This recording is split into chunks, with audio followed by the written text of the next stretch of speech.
Salut Taïcha, Salut Marie, comment tu vas? ça va bien? Content d'être avec toi ici. Ouais, ben merci à toi, merci de d'avoir accepté de venir sur l'After Volley. C'est le premier épisode qu'on fait en face cam. On n'est pas l'une à côté de l'autre. Donc c'est tout nouveau. J'espère qu'il y aura pas de bug forcément parce que voilà, déjà qu'on a un petit peu galéré pour se connecter. Oui. En tout cas, je suis très contente de te recevoir. T'es la première brésilienne de l'After Volley. Et moi, Et je suis contente de participer de ce projet très joli. Je trouve que c'est très important ce que tu fais. Ah merci, c'est très très gentil à toi. Et du coup, pour commencer cette interview, j'aimerais que tu te présentes sans utiliser le mot ex-volleyeuse professionnelle. Ah, ok. Bon, moi, je suis Taisha, Mhm. brésilienne. Je viens de la capitale au Brésil, Brasilia. Je suis la aînée de ma famille.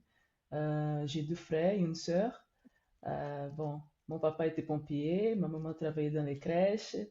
Euh, voilà, actuellement, je suis la responsable administrative et financière au Club Chamalières, la coordinatrice de l'école de volley et aussi coach de la régionale masculine au club. Et voilà, si je me présente encore, je suis une femme battante, une femme forte, Mhm. mais aussi avec un corps douce et très compétitive. Ouais, très compétitive. Ouais, c'est bien résumé. J'aime bien que tu finisses sur ça, très compétitive. Je trouve que ça te va Ouais. très bien. Du coup, pour nous raconter un peu ton parcours de joueuse, toi alors du coup tu es brésilienne, donc tu as joué au Brésil jusqu'à quel âge? Je joue au Brésil jusqu'à l'âge de 22 ans, on va dire 23. 23, c'est quand je suis venue en France. Mais D'accord, donc tu es voilà. arrivé en France et en France tu es arrivé au club de Chamalières, c'est ça? C'est ça. En 2016, je suis arrivée à Chamalières, premier Ouais. club en France. Plein Et après? on va dire, de curiosité par rapport au volley, par rapport à la ville, la vie ici.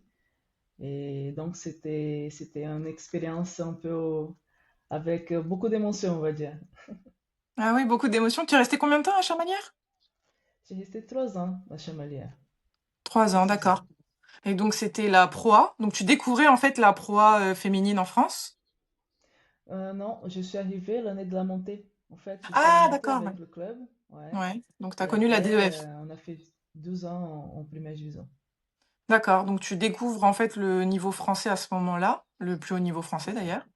Et ensuite, du coup, tu vas où après Chamalières? Qu'est-ce qui se passe dans ta vie de volleyeuse? Après Chamalières, bon, je suis allée à Istres. Ouais. Je travaillais avec André. J'ai resté une saison là-bas. C'était une saison intéressante, mais c'était la saison, on va dire, de l'arrivée de Covid aussi. Mhm.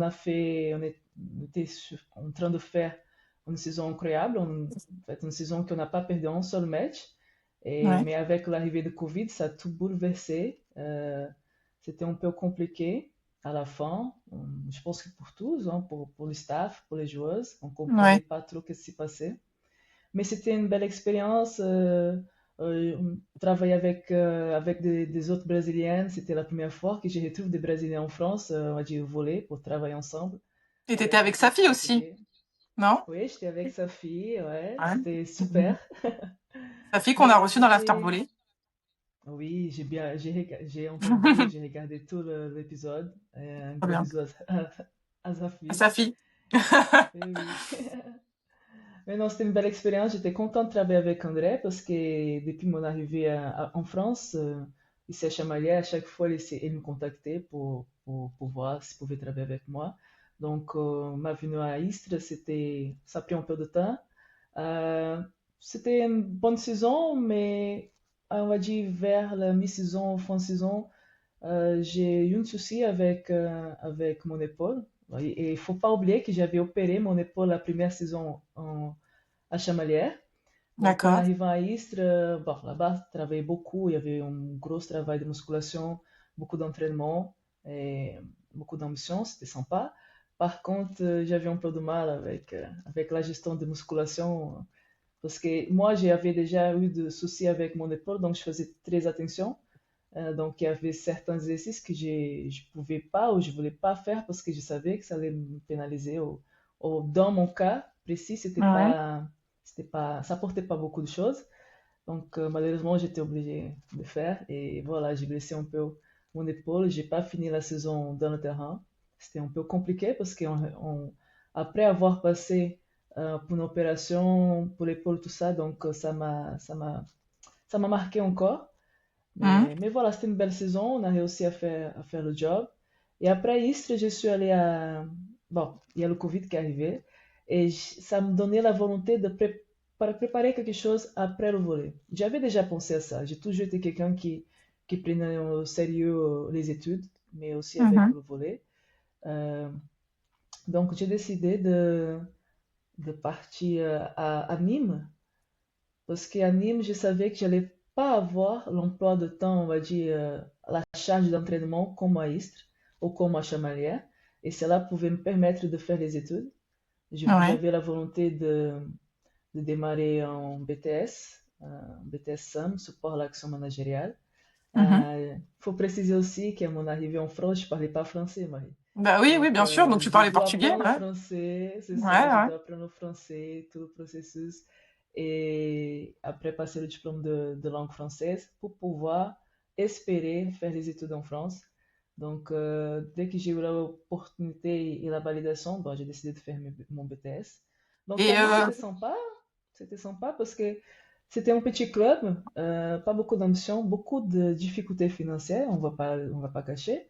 Par contre, c'était une belle surprise de travailler avec le coach de là-bas. J'ai oublié son nom.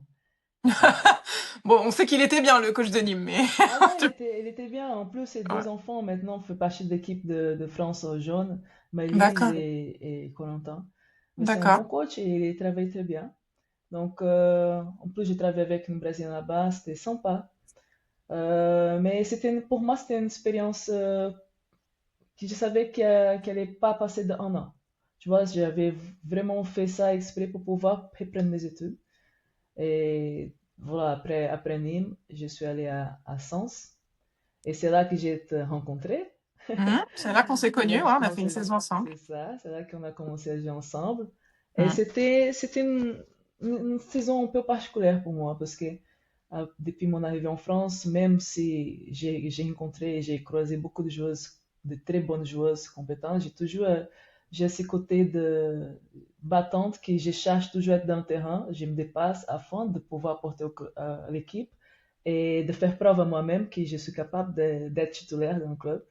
Et à Sens, c'était la première fois que je ne me voyais pas dans le terrain vraiment. J'étais pas vraiment titulaire dans le club, dans l'équipe. Mais voilà, c'était une saison un peu particulière. C'était une saison un peu difficile pour moi parce que pendant cette année-là, j'ai eu beaucoup de soucis familiaux, soucis euh, Personnel? personnels, ouais. Et donc, c'était un peu lourde cette saison avec le souci de pas jouer, en plus avec l'arrivée des épreuves de BTS. Parce C'était un qu'en peu fait, à compliqué. Sens, tu passais tes épreuves de BTS. Donc c'est là où tu passais C'est ça, l'examen à la fin. Donc c'est ouais, ça. c'était C'est gros stress. l'examen. Gros stress, beaucoup de demandes. À Sens, on avait quand même, on va Beaucoup dire, une charge d'entraînement. d'entraînement intéressante, donc conséquente, on va dire même. Mhm. Donc, c'était Tu pas vois. facile de gérer tout ça. Et en plus, je me sentais plus dedans. Je sais pas, c'était pas le fait de pas jouer, parce que ça, pour moi, ça fait partie. Ouais. J'ai toujours contribué beaucoup à l'équipe, même si j'étais pas titulaire, les entraînements, je me donnais à fond, tout ça. Mais c'était pas, je me sentais pas bien à cette période-là. Tu te sentais pas à Donc, ta place? pas à ma place, mais pas valorisée en fait. Je me sentais pas valorisée. Mhm. J'ai aucun souci d'aller, on va dire, à la compétition pour une position, le défi de se dépasser, tout ça. Mais dans l'équipe, on se sentait très bien, on s'entendait très bien. Oui, ouais, c'est vrai, on Et il n'y s'entendait avait très pas bien. cette question, ah non, il n'y avait pas de souci entre nous. Mais je n'avais jamais, en fait, la En fait, t'avais possibilité jamais l'opportunité de te... de prouver pourquoi j'étais avec vous. C'est Donc ça ça. m'a surpris un peu. Ouais. Ça va, j'ai fait face à ça, mais ça m'a pas plu, mais voilà, la vie Oui. continue. Donc j'ai rentré au Brésil pour les vacances cette période parce que j'avais des soucis familiaux, tout ça. Donc c'était des vacances un peu atypiques et en plus Mhm. j'étais pas bien. Donc, je savais qu'il fallait que je sorte de cette, on va dire, ce Spirale? moment-là, Mmh. ouais, cette spirale. Bon, j'ai fait qu'est-ce qu'il fallait au Brésil. Ok, on a résolu les choses comme on pouvait. Et après, j'ai décidé de prendre soin de moi parce que je voyais qu'avec tout ça, avec cette difficulté au volet, ces moments difficiles au volet, avec tout ça de soucis, je me sentais pas bien. Et Mmh. donc, j'ai commencé à reprendre le sport, à me remettre en forme parce que je n'avais pas la volonté d'arrêter le volet cette année-là à Sens. Je Ouais. pensais, pour moi, j'avais déjà commencé à réfléchir le fait d'arrêter le volet, mais ma volonté d'arrêter, c'était pour moi-même. C'était pas des contraintes Mmh. externes, des choses comme ça. Et pour moi, une des choses principales pour que je puisse arrêter en disant, voilà, j'ai quelque chose en moins pour moi, c'était d'avoir un diplôme ici en France parce que je voulais toujours continuer à vivre et de me développer ici en France. Donc pour moi, c'était important d'avoir un diplôme.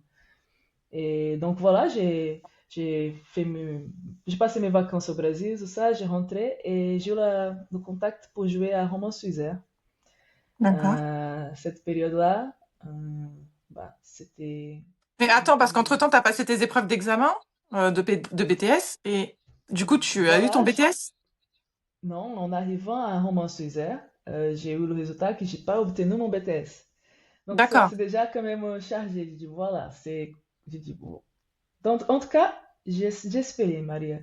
J'ai espéré parce que c'était tellement difficile.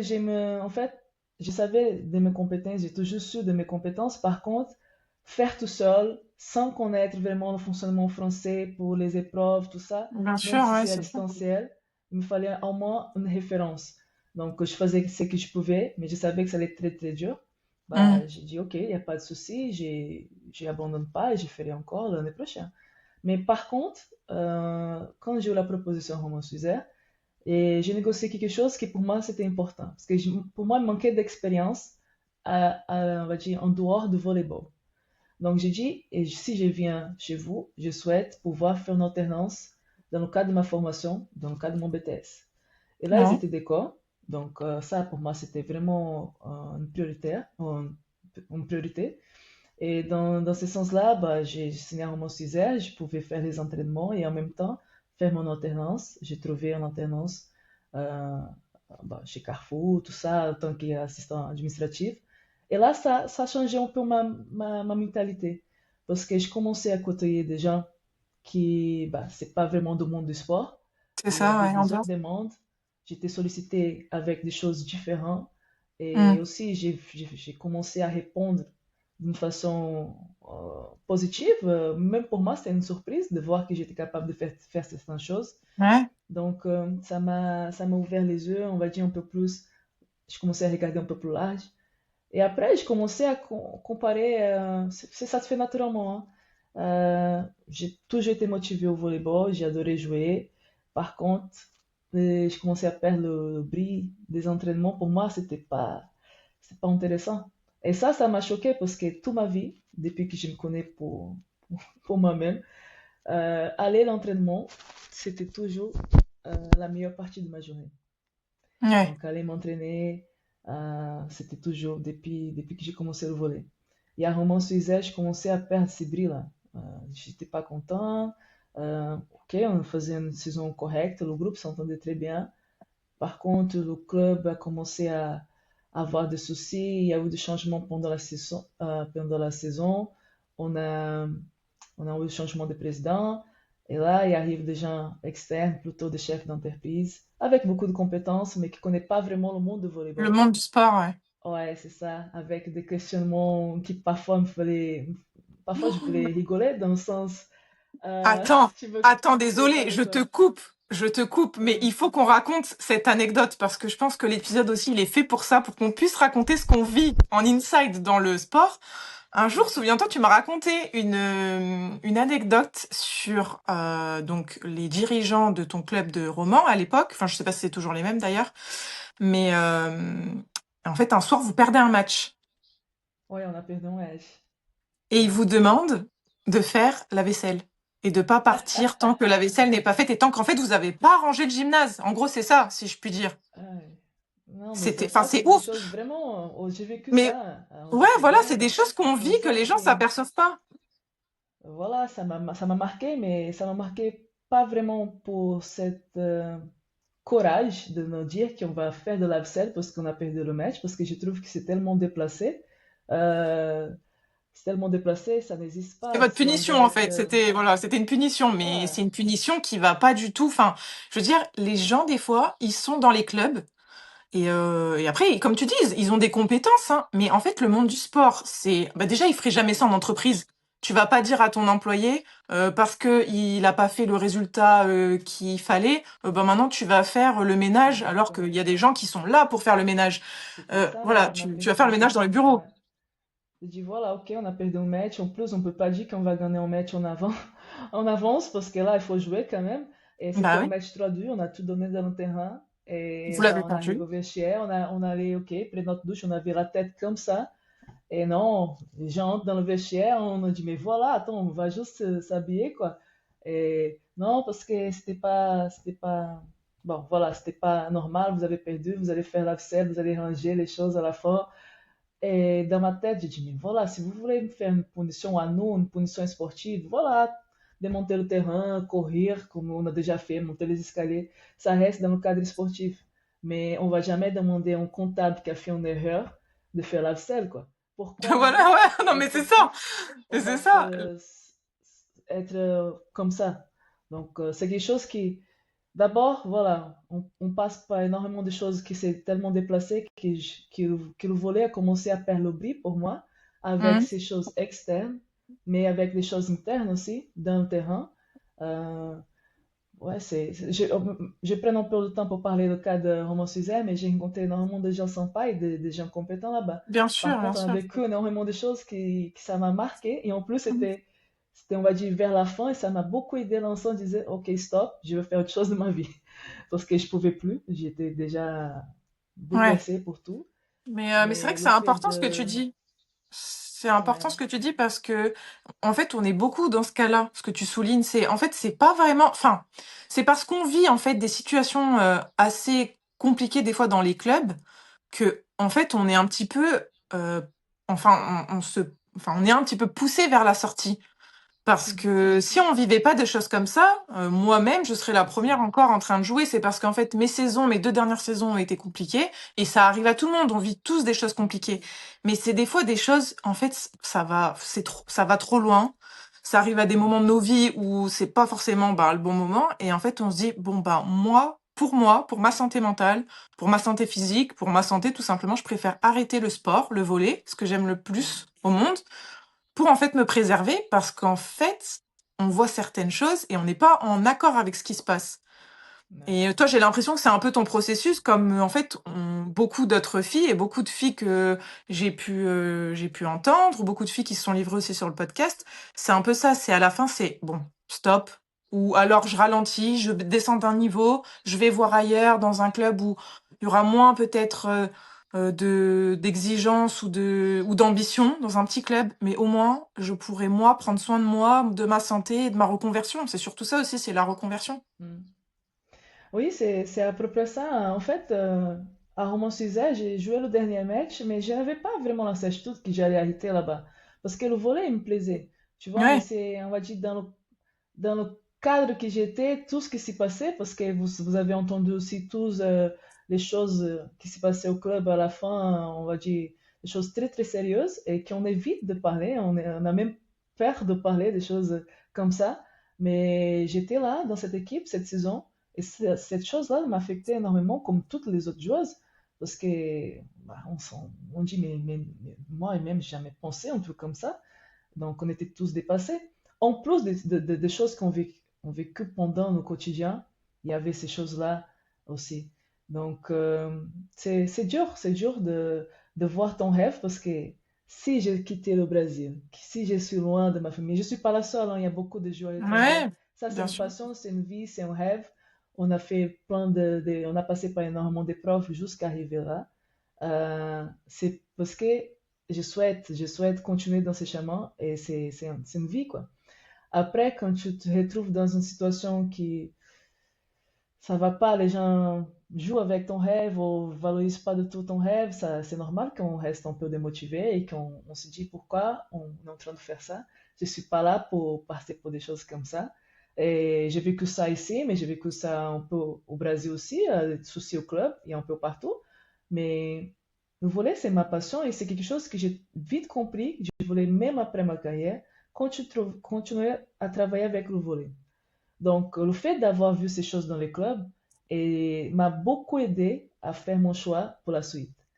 Parce D'accord. que j'ai toujours été passionnée pour faire l'administratif, la gestion. J'aime bien l'ordre, on va dire tout ce qui c'est gestion de groupe, des choses comme ça.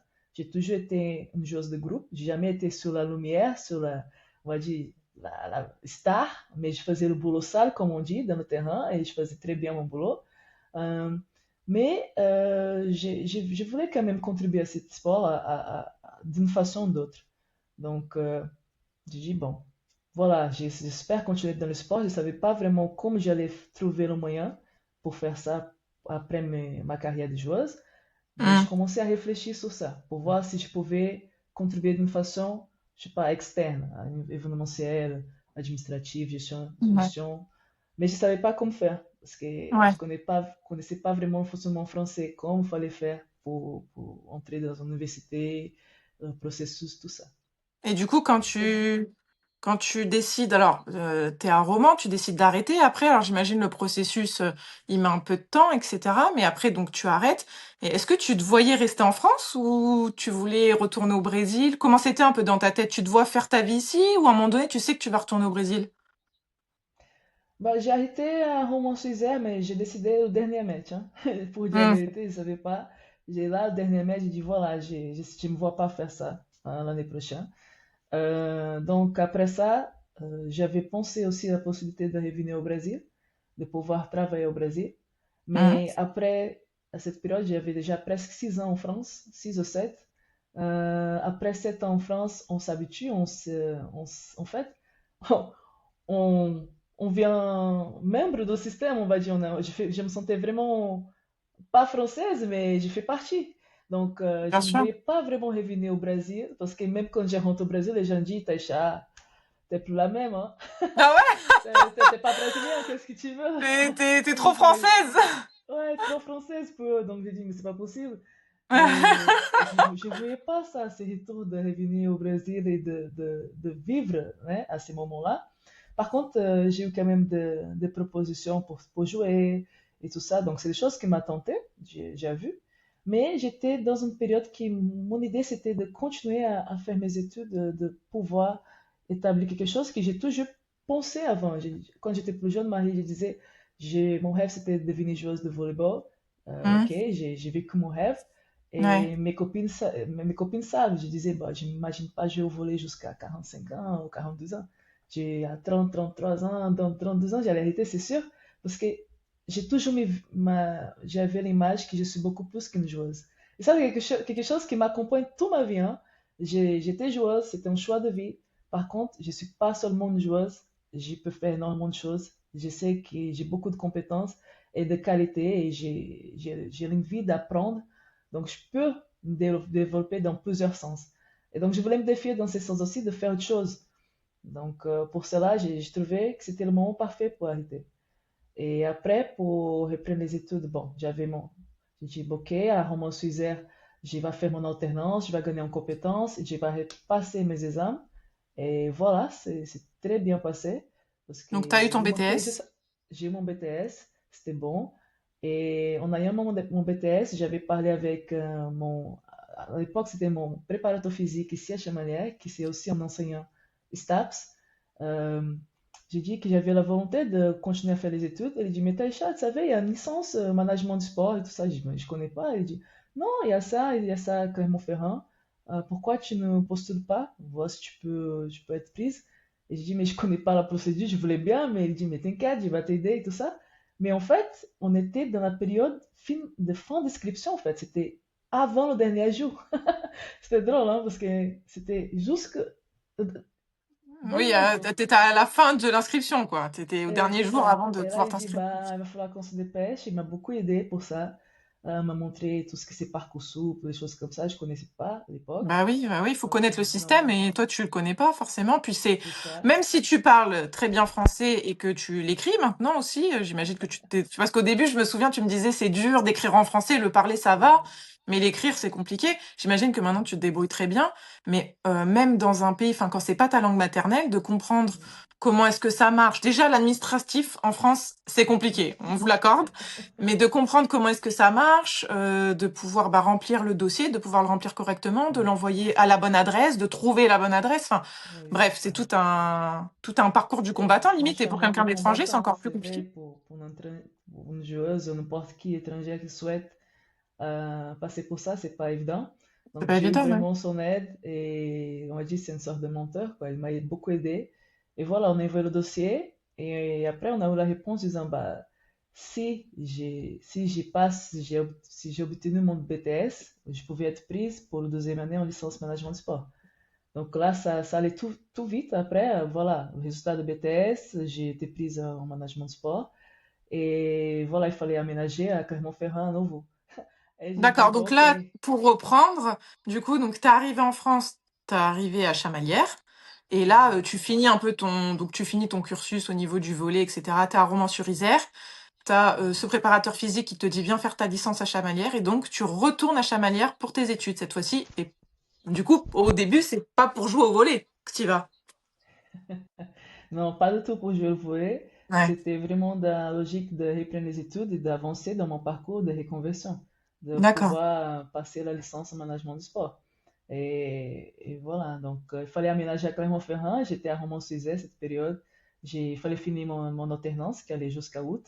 Ouais. Et dans ce sens-là, c'était vraiment très, très difficile parce que je devais trouver un logement ici à Clermont-Ferrand Ouais. et en vivant à Romans-sur-Isère. Donc là j'ai compris la difficulté que c'est trouver un logement en France.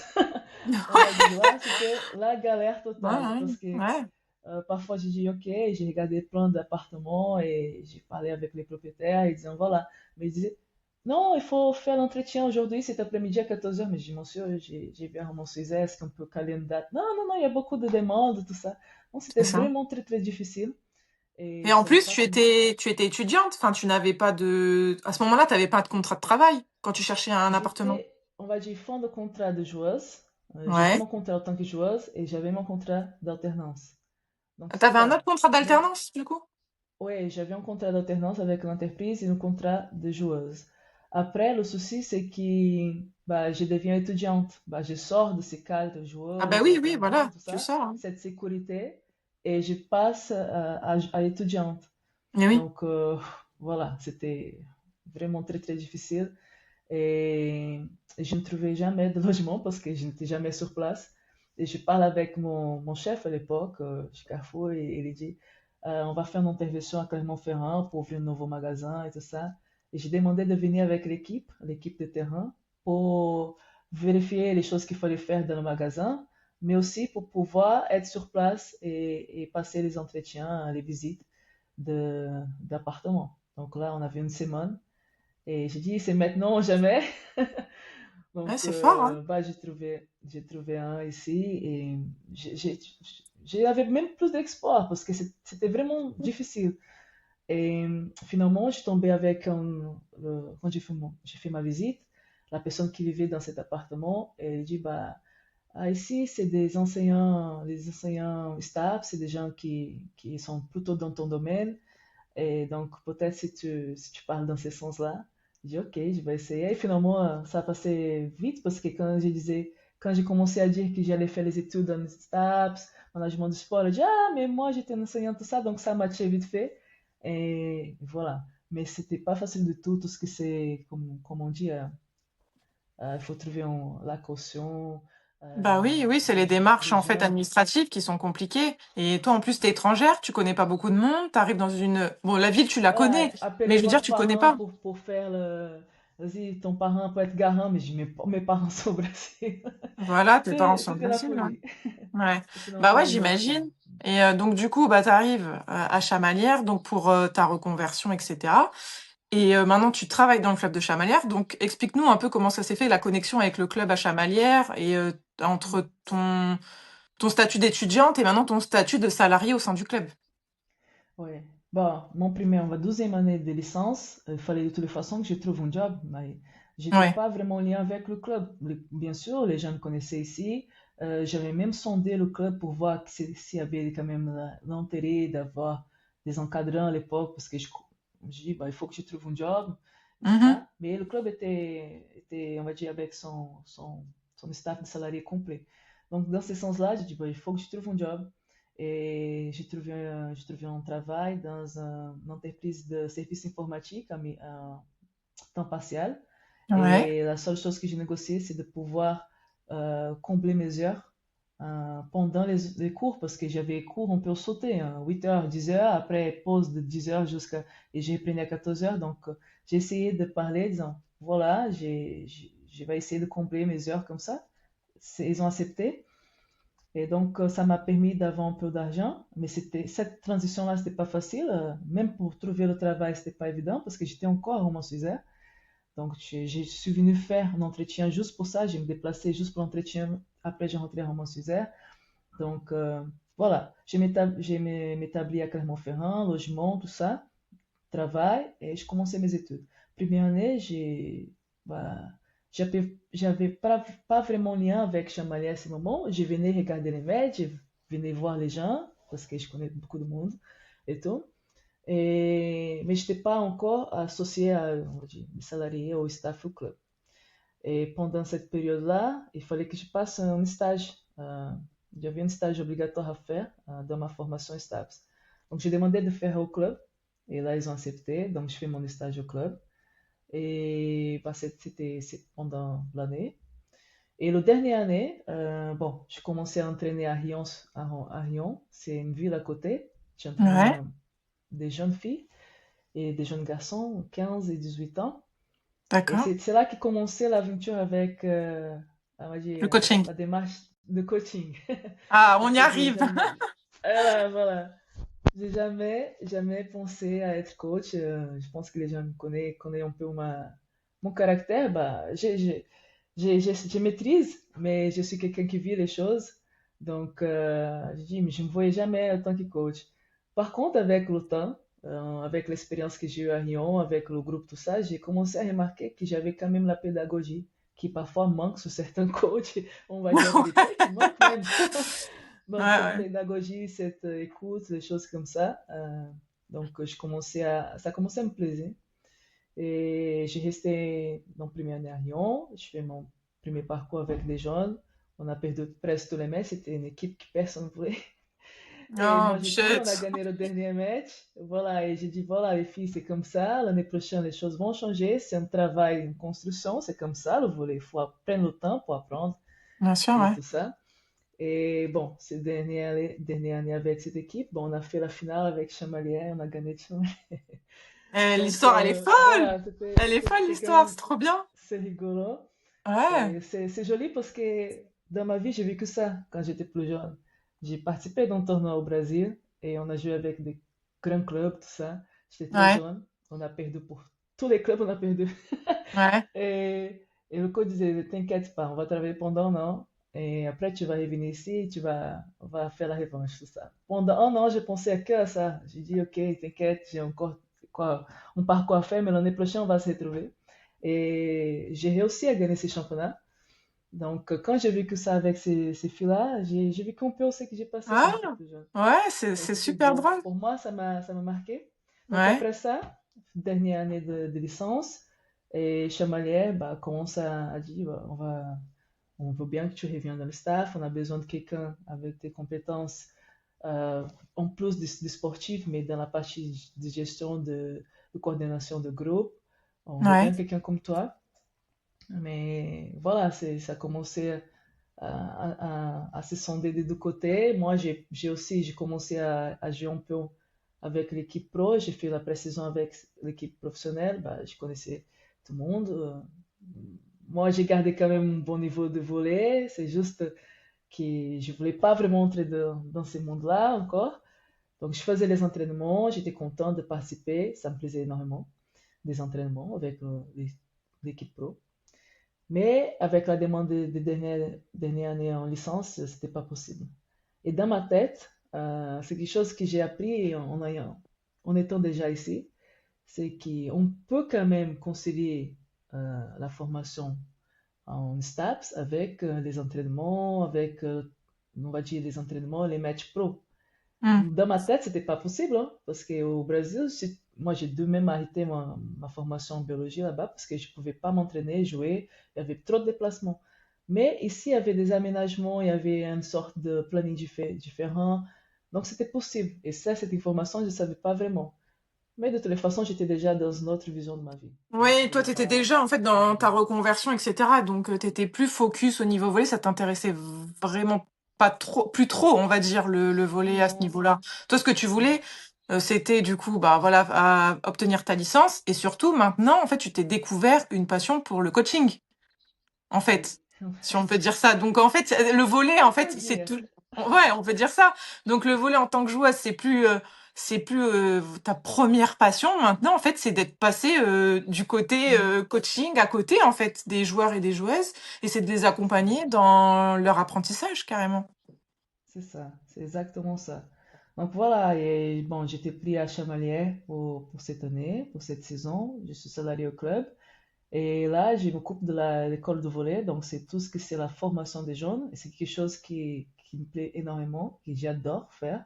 Tout Ouais, ce que c'est cette construction de valeurs, construction de passionner même pour voler, de faire apprendre quelqu'un. C'est quelque chose qui me plaît et qui me motive quand même. Et en plus, maintenant, le défi d'entraîner, on va dire des garçons, maintenant c'est des hommes en fait, la régionale masculine au club. mm, C'est-à-dire, je serai la coach de la régionale. Et c'est un gros défi parce que j'ai jamais imaginé à faire ça. Dans ma tête, ok, le coaching, la formation, ça allait juste pour les jeunes, quoi. Et finalement, ouais. non. Et je vois que ça peut quand même euh, aller plus loin. Et, et ça me plaît, ça me motive, ça me défie. Et on est en train de construire une belle chose. On a quand même une bonne équipe. Et c'est à Bah ouais. moi de trouver les moyens de le faire aller plus loin. Ça me Et plaît quand même. moi, ça m'intéresse de savoir comment est-ce que tu te définis en tant que coach. Tu te dirais que tu es un coach, tu vois, c'est quoi un peu ta philosophie en tant que coach? Comment tu te vois en fait sur le banc? Comment tu te vois? On avait déjà une première expérience ce samedi passé en match amicaux ici. Et bah, jusqu'à maintenant, j'étais quand même. J'essaie de passer le message. Normalement, quand je veux dire quelque chose, les gens arrivent à comprendre parce que je suis sérieuse. Par contre, je vois que dans la compétition, on va dire là, c'est une équipe qui va jouer pour gagner, qui va jouer pour compétir. On va dire c'est différent. Les gens en jouent pour gagner aussi, mais c'est différent. Ouais. J'ai vu les choses, c'est difficile parce que parfois, le côté joueuse, on va dire c'est Il trop reprend le intense. Mais dessus. allez, les gars, faites quelque chose quand même. Hein. Allez, bougez. Mais T'as envie quand je d'aller suis sur le toute. terrain? Exact, je dis, mais non, vous allez me tuer, quoi. Allez, on va finir ce match. Et c'est très intéressant. On a beaucoup rigolé, mais on a compris qu'on peut créer quelque chose d'intéressant ensemble. Et pour eux aussi, c'est différent parce que je vois le respect qu'ils ont pour moi. Je vois aussi le côté admiratif, né, pour le parcours que j'étais joueuse et tout. Mais maintenant, je veux construire une autre chose avec eux. Dans le sens, voilà, on travaille en équipe maintenant. J'essaie de donner une bonne voie, une bonne direction et qu'on puisse aller plus loin possible ensemble. Bah ouais. Et C'est ça. du coup, qu'est-ce que tu rapportes en plus du Brésil avec toi au niveau du coaching? Qu'est-ce que tu penses que tu as en plus à apporter comparé, tu vois, à un coach français? Tu vois, qu'est-ce que toi, t'as en plus du coup que tu as eu dans ta culture au Brésil? Moi, ce que je peux dire dans le coaching qui me marque beaucoup et que je pense que c'est déjà dans ma personnalité, c'est la résilience. Mhm. Parce qu'au Brésil, on est obligé de faire face, on va dire, de se dépasser sans moyens. On n'a pas vraiment les Ouais. moyens pour réussir. Et Mhm. donc, ça, c'était pour moi, mais c'est pour plusieurs personnes. Donc, faire avec peu, je pense Ouais. que ça, c'est la magie que nous avons. Et maintenant, ici en France, je considère que vous avez le moyen. Mhm. Désolé, mais Ouais, ouais, moi, ouais. je considère que vous avez les moyens. Donc, pour moi, vous avez la capacité d'aller plus loin. Après, c'est de travailler d'une façon cohérente pour aller plus loin. Et en ayant les moyens, j'espère que le chemin, ça va être plus court. Tu vois, Mmh. donc la résilience, c'est quelque chose qui j'amène de mon vécu, on va dire, de tout ce que j'ai passé et de la valeur que mes anciens coachs brésiliens m'ont apporté. Et aussi, ce côté, on n'abandonne jamais, quoi. On n'a pas Mmh. peur de travailler, nous. Donc, s'il faut répéter, on va répéter et on va apprendre avec les erreurs et on va revenir plus fort. Et ça fait partie. Mais je suis quelqu'un qui est conçu comme ça. Donc, en tant que coach, Ouais.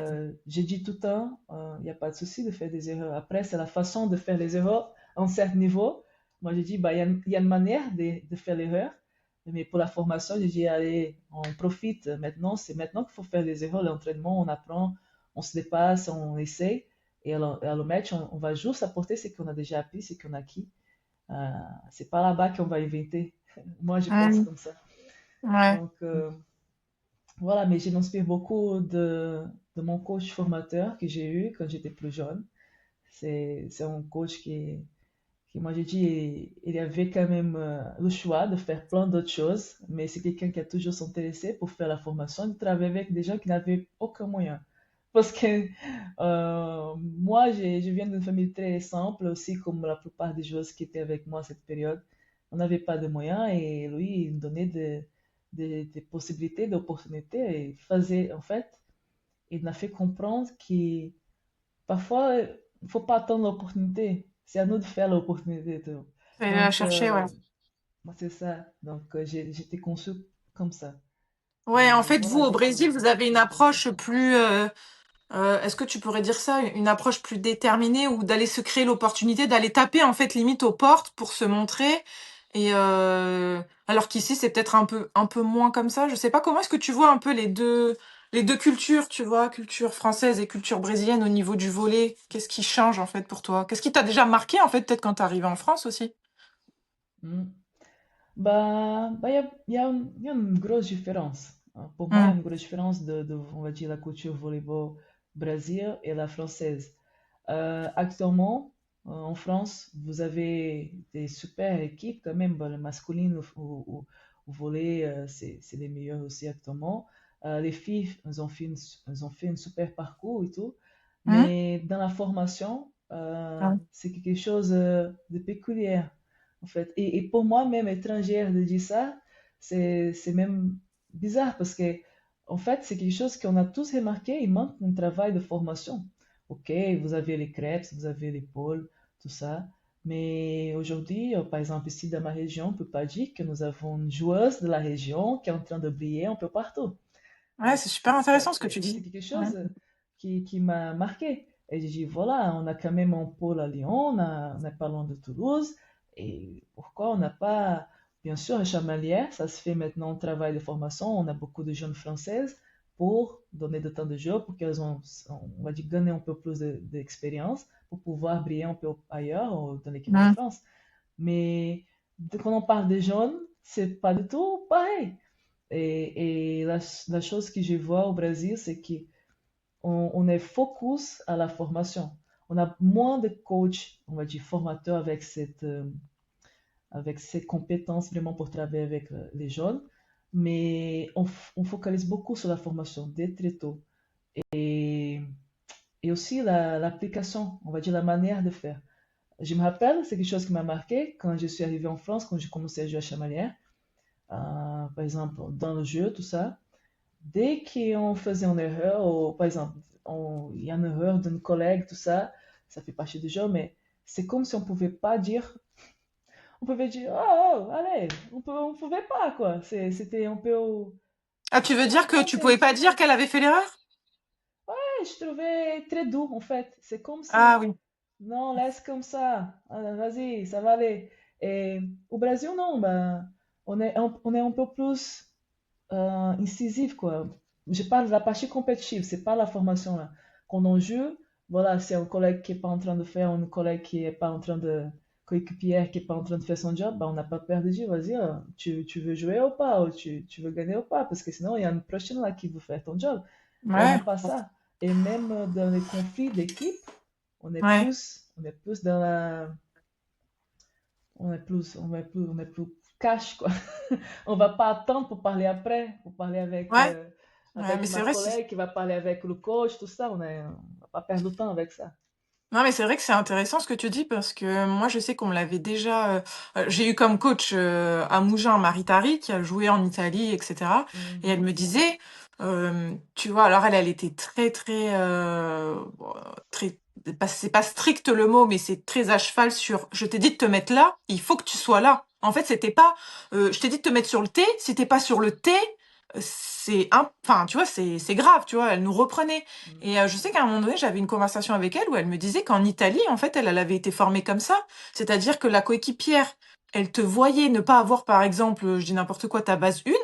La coéquipière, elle venait te dire, ta base 1, t'étais pas sur ta base 1. Exactement, c'est Alors ça, qu'ici, c'est en ça. France, c'est pas ta coéquipière qui va te le dire, tu vois, forcément, c'est C'est le plus le coach. coach. Et si le coach, il te le dit pas, bon, bah, personne te dit rien et toi, tu continues à Exact. faire ta base 2 tranquillement et pas avoir ta base 1.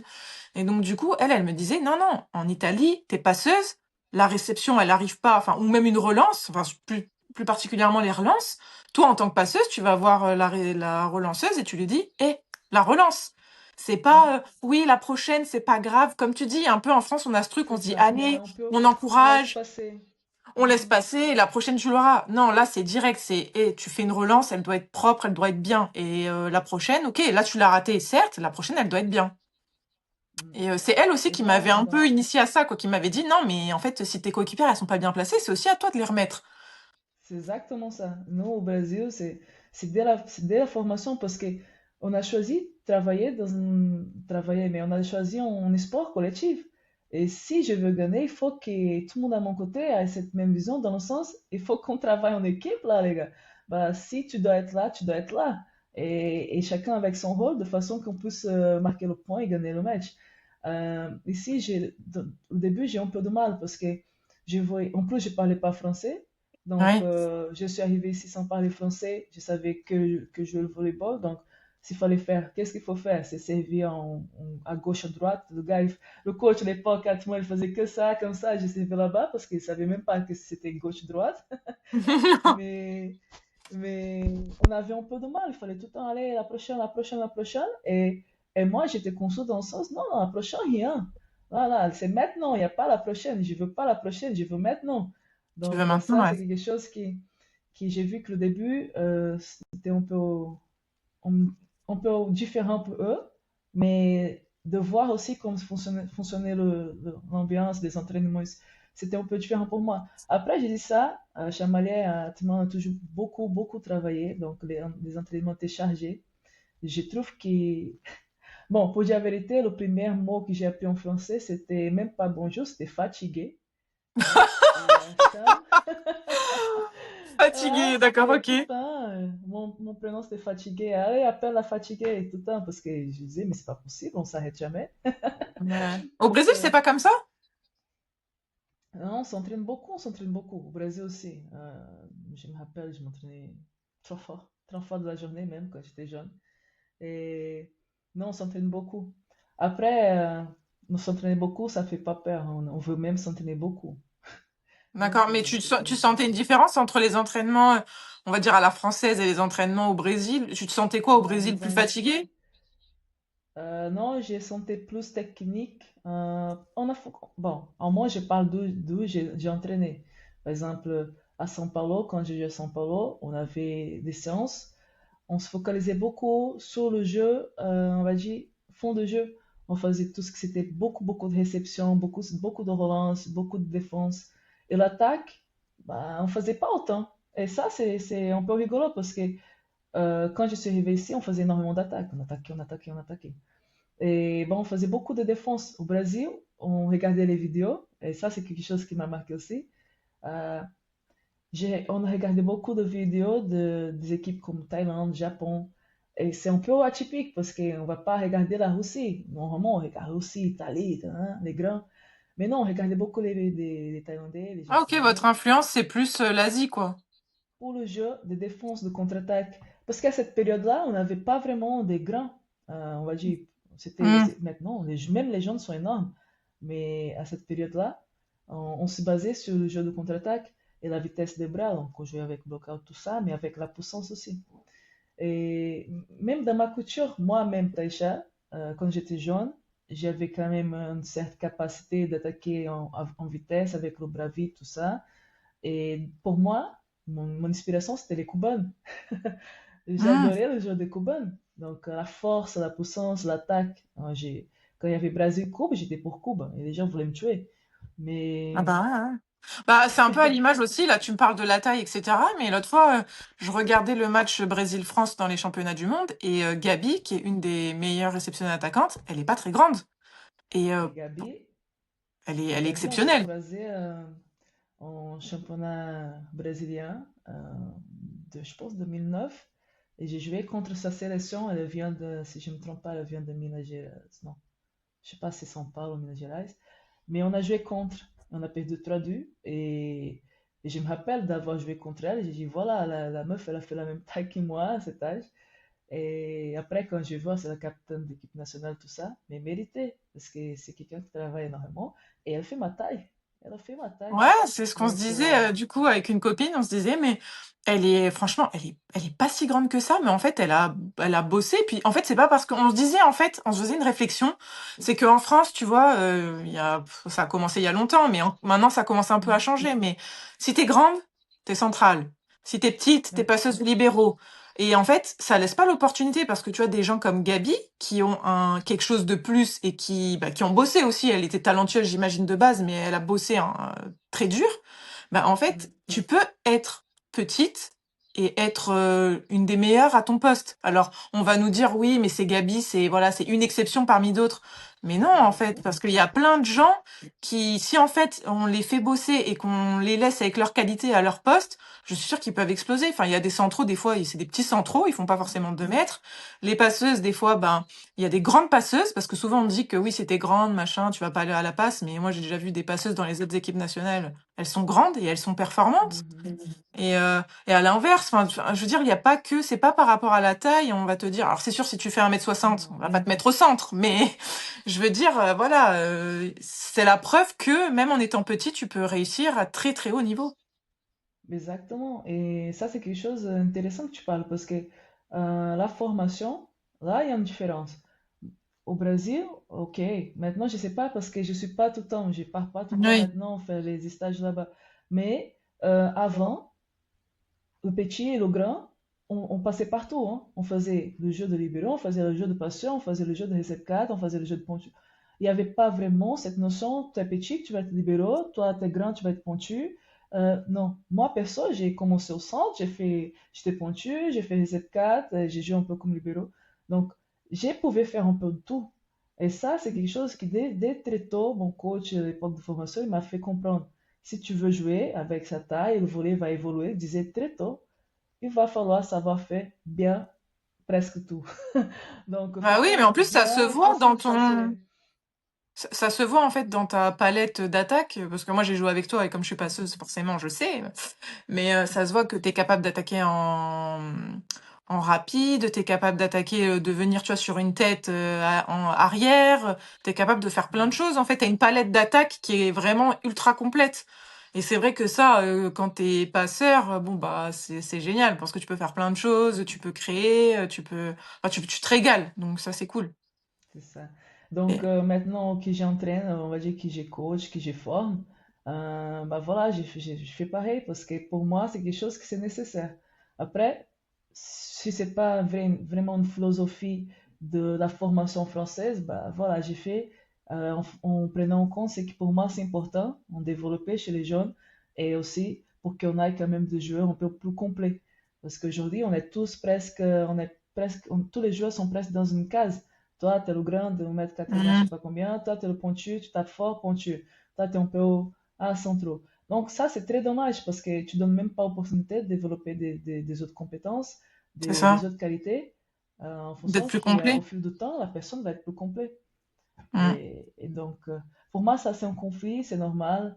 C'est quelque chose qu'on discute beaucoup, même le préparateur physique que j'avais mentionné, David Citrouk, il est aussi enseignant, il fait sa thèse basant sur cette différence entre, parce que lui, il est en train de faire une thèse de master, et il m'a pris comme exemple, et aussi D'accord. l'ancienne libéraux de Nancy, la capitaine Lucie. En fait, il nous compare.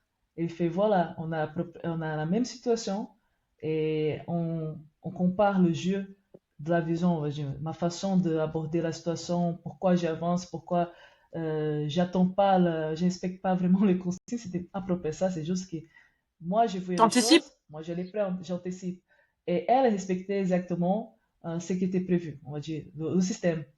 Et donc, elle dit, mais pourquoi ça, c'est un abordage différent? C'est une formation différente. Et dans le jeu, et dans on va dire, dans le professionnel, au haut niveau, certains coachs ont du mal à comprendre ou ont du mal à accepter que nous on vient avec des bagages différents.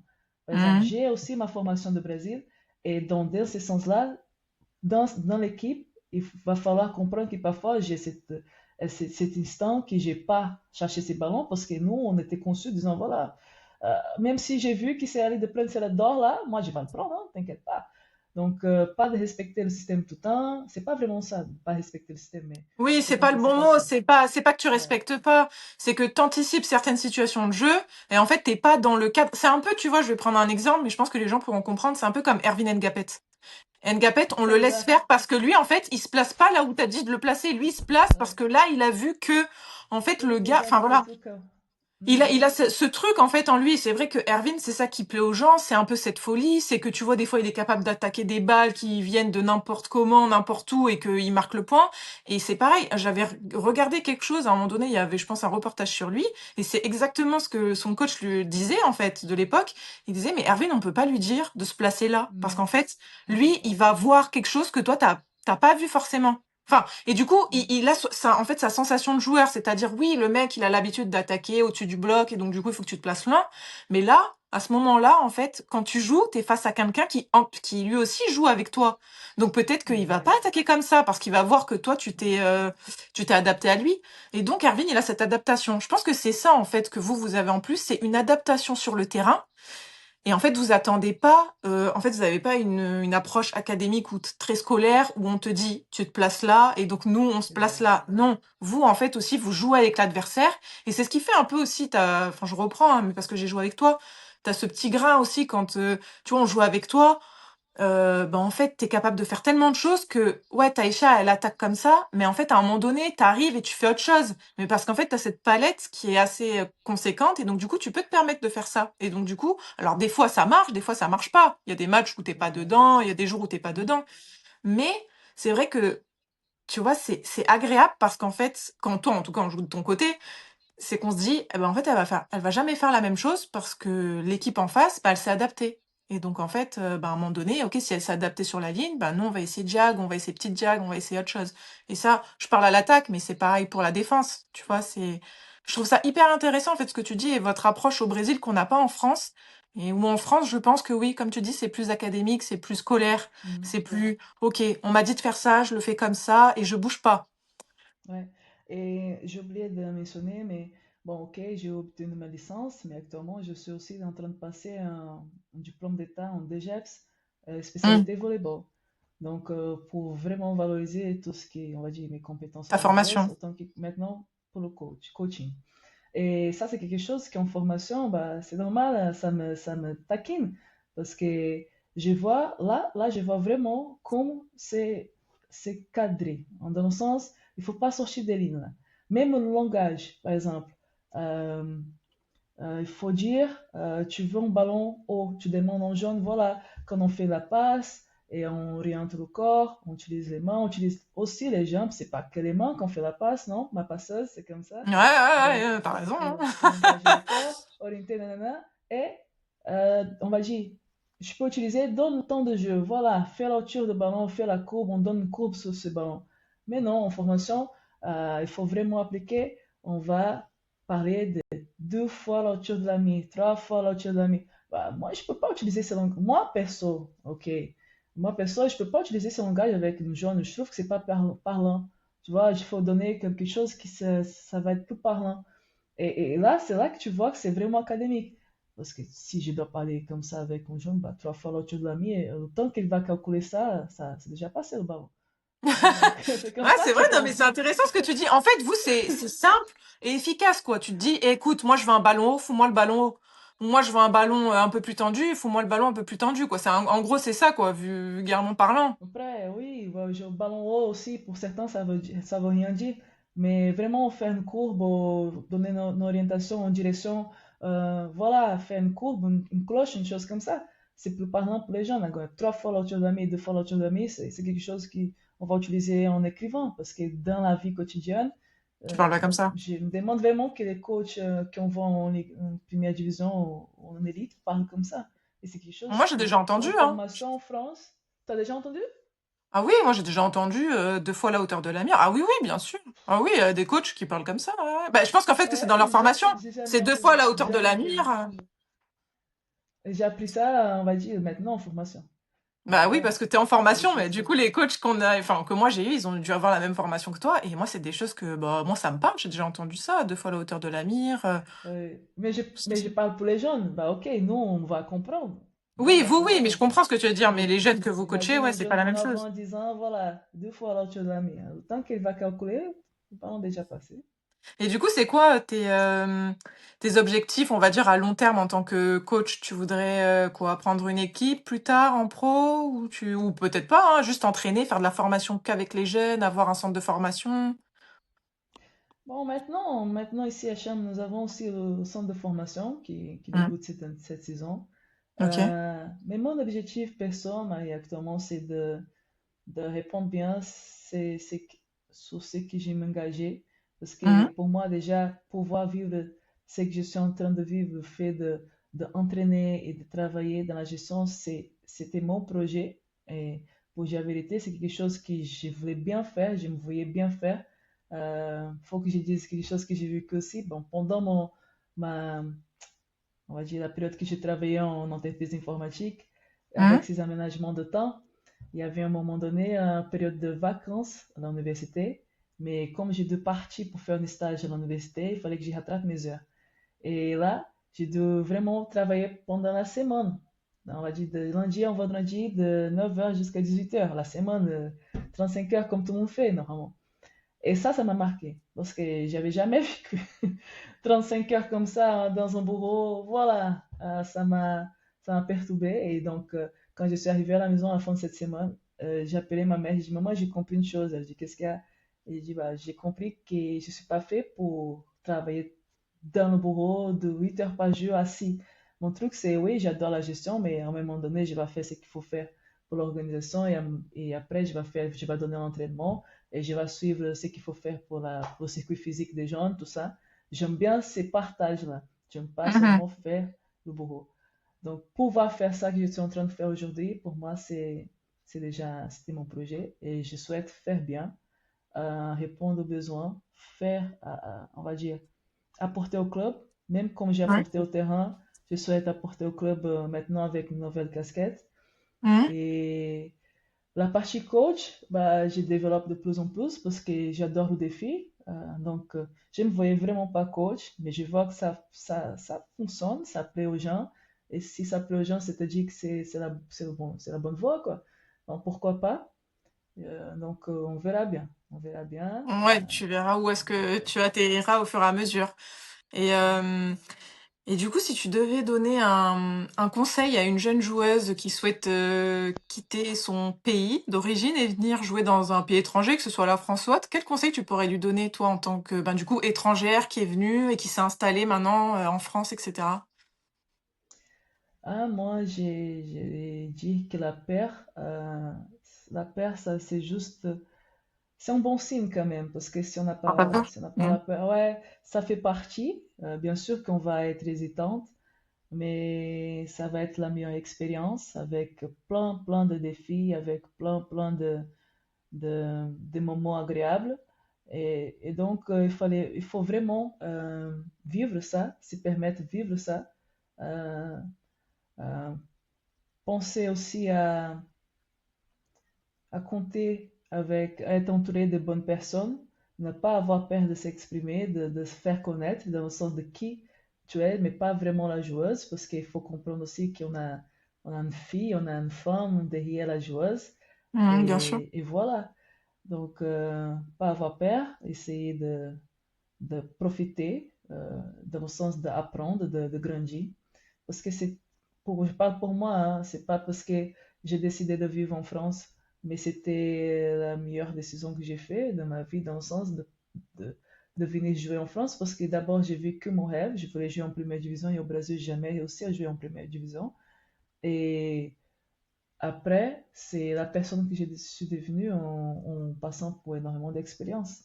Mmh. Donc Tout à voilà. fait, grandir et enfin, j'imagine que ça a pu, toi, tu as pu te développer en tant que femme, apprendre plein de choses sur toi, du coup, être plus sûre de toi sur certains points que tu imaginais même pas, en fait. Tu t'es redécouverte, on va dire, en voyageant comme ça. Bah, c'est normal déjà au fait de bah, le changement, juste changement d'une ville, ça te fait ça change la personne. Un changement de pays, de culture, de langue, de on va dire d'environnement, tout ça, ça bouleverse quelqu'un. Et le début, c'était pas facile. Je suis arrivée dans une équipe qui n'avait personne pour parler portugais. Ouais, ouais. Par Parce contre, qu'en plus, quand j'étais tu es arrivée, entourée. ouais, tu parlais pas anglais non plus ou tu parlais un petit peu anglais? Je parlais un petit peu anglais. C'était OK. vraiment le début. Je me débrouillais en anglais. Par contre, le staff à cette période-là ne parlait pas anglais. Ah, Donc, c'était plutôt une passeuse, la passeuse de l'époque américaine qui j'ai discuté plutôt de avec elle après les joueuses. Et le staff ne parlait pas anglais cette période-là. ah ouais, donc Mais ouais, tu pouvais vraiment pas échanger avec eux, quoi, c'était compliqué, du coup? non. Et ça, c'est quelque chose, le fait d'apprendre le français, c'est quelque chose, ça passe par ça aussi, parce que euh, je trouve que c'est nécessaire. Quand on décide de partir, c'est pas que j'ai pas essayé d'apprendre le français au Brésil. J'ai fait les cours et tout ça, mais c'est pas le même français. Ben oui, C'est, on oui, va oui. dire, bah, nous, on coupe maintenant les mots, on utilise plein d'expressions, c'est pas du tout le français qu'on apprend dans les livres. Mmh. Donc, c'est nécessaire d'apprendre le français ou n'importe quelle langue quand on décide de partir dans un pays. Pour moi, c'est une question de respect. Quand j'ai décidé de venir jouer en France, je voulais apprendre parce que j'ai trouvé le français, je trouve jusqu'à aujourd'hui très joli. Mais pour moi, c'est une question de respect. Si j'ai décidé de venir ici, donc je dois apprendre à me communiquer avec vous.